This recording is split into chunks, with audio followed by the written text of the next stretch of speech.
You ask Tiger to solve. This deals with linear equations with one unknown. The final result is x equals 8. Let's solve it step by step. Simplify the expression. Simplify the arithmetic. Swap sides.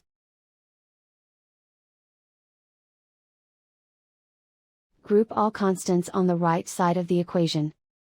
Add 4 to both sides. Simplify the arithmetic.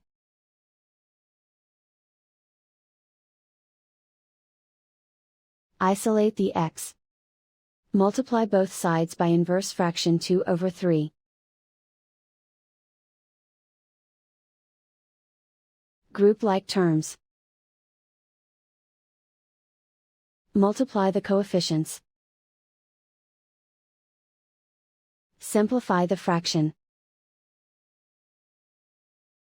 Multiply the fractions. Simplify the arithmetic.